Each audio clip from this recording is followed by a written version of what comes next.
Business, by using feminism, has managed to convince women to want, demand and fight for wage slavery. They persuaded women that freedom lies in this slavery, and they've even made women believe that they're independent by being dependent on the job. They persuaded the elite group of people who have not had to work to survive into throwing off their privilege and free time, their quality of life and the needs of their families, and trade it all in for the treadmill of work.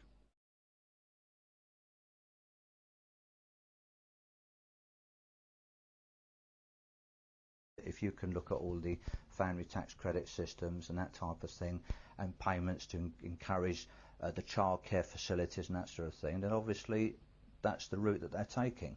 And if it appeals to women, and women have been told and brainwashed over the years that you've got to go back out to work, and they have been brainwashed, and there's all these childcare facilities as well, then you end up with a society that's moving along that line of its own volition. Government has used feminism to grow larger in power by attempting to act as a replacement for men and fathers. By splitting up men and women, and by deliberately failing to support family, government has ensured that women stop looking to men for support and reach out to government instead. Amy, are you getting enough from the state? I don't think I am, no. What do you get at the moment? Just Pardon? What sort of help do you get? I get housing benefit and income support. Government policy of not supporting the family. One father, one mother under one roof with its biological children. That's no longer supported. You have the radical feminists who are pushing to exclude men from the family. That's one of their avowed aims. We want men out of the family. Unfortunately, we are described as the enemy. By drafting equality laws and lying about the treatment of women at work, government has enraged women and made them even more determined to regard men as the enemy, to compete against men, and to flood into the workforce. To outlaw discrimination against you if you're black, if you're a woman, men who work full-time still earn 40% more per hour than women who work part-time. We're going to tackle sexism in the city. Female vote tends to be the moving vote. When you go back past previous elections, the male vote tends to stay fairly static. The female vote is the one that shifts. So if they can shift that female vote into their camp, then it means giving them whatever it is they need to give them to keep them there, then that's what they'll do. It's only politics. But government's aim has never been to make women happier or improve their lives. Just as with business, its aim has always been to get more economic use out of women by removing them from their children and putting them to work. And this is sold to women as a positive thing for families, and women are stupid enough to swallow it and ask for more. Maybe if they gave us a little bit more leeway with childcare and the whole area around childcare, then maybe we could go back and support ourselves. That under Labour, breakfast and after-school clubs like this one would guarantee affordable childcare before and after school. It is not about children being abandoned in schools for 10 hours a day all year round. Parents can drop their children off 7 o'clock in the morning, don't have to pick them up till 6 o'clock in the evening. Tony Blair thinks this is a model for the rest of the country. He wants to introduce this in every primary school right across the country, and he says he can do it within 5 years. Government doesn't even try to hide what they're doing, and they're brazen enough to tell everyone, but women still don't get it. Fairness is important for our economy. An economy which sees no one pushed to the margins or excluded brings the widest pool of workers to employers, brings the widest pool of workers to employers, brings the widest pool of workers to employers.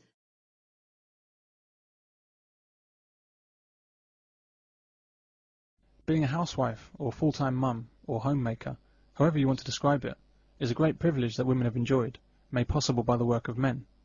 It's a badge of honour and success for a woman to be called a housewife. It's not an insult. Yet somehow, business and government have convinced women that not having a job is somehow demeaning. Feminist ideology opposes families because they see family situation as families as situations wherein women are oppressed to stay at home to look after the children, whereas men get all the goodies trundling out to work. But in fact, I mean, the truth is very much the opposite, that historically the men have been the workhorses who have had to go out to work to support their families, and women saw themselves very much as privileged to be able to stay at home and to have a man look after them. Most people on this planet aspire to a situation where they no longer need to work for a living. But somehow, women have been persuaded to give this up in favour of wage slavery. Feminism must be seen as possibly the most fantastically successful piece of PR ever conceived and executed. And that's not all that's been done. The female contraceptive pill introduced in the 1960s was the major enabler to force women into the workplace. Women like to believe that the pill was about sexual liberation for women. It wasn't. The pill allowed women to control their fertility so that they could enter the workforce without unpredictable pregnancy. In other words, the pill made women more useful to business and more employable. It made women more like men. The pill, combined with the female politics of the time, was the spark and fuel of feminism. I'll never forget when I turned the corner at the Hotel Plaza. I could not see to the end. It was the most exciting day. It was the time that the women's movement became a movement. The ideas and plans of business and government to properly exploit women by putting them to work truly came to fruition during this period. The key was to make women angry. Government and business found this very easy to do. The campaign in the United States is another stage in a long fight. Since the start of the century, women have been battling attitudes that hold them back. Yet around the world, half the people still can't enjoy all the freedoms the other half take for granted. Newspapers and television broadcasting in the 70s was dominated by feminist journalists. This enabled the hateful and biased views of feminism to become mainstream. The most successful part of it is that at that point in the 70s, if you think about it, the majority of women who were journalists internationally were very heavy radical feminists. So they had the women's pages. And of course male journalists and male editors, seeing it as, in quotes, a woman's problem, left it to them. And very quickly there was a savage kind of censorship, and anybody who dared argue was in very serious trouble. If you don't agree with us, you are against us. It's a politically correct game. It's intimidating. You cannot speak your mind because you are deemed to be offending people. And the only people you can offend with impunity are men, particularly white, heterosexual men. You've got everything of those, that everything is stacked against you. They obviously put a great deal of effort into moving outside of the status of victims. But what they've got now is all the advantages and protection that comes with the status of victims when they're not actually victims anymore. And they would say themselves that they're not victims, and yet they claim all the powers of victims, so you can do no wrong. Whenever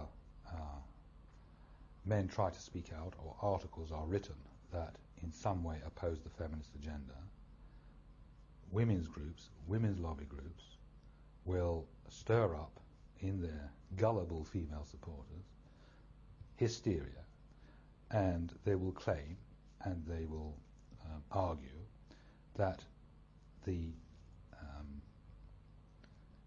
attacks that are made on the feminist movement and on the female point of view create a climate of fear amongst the vulnerable females in the community, and therefore they should not be articulated at all.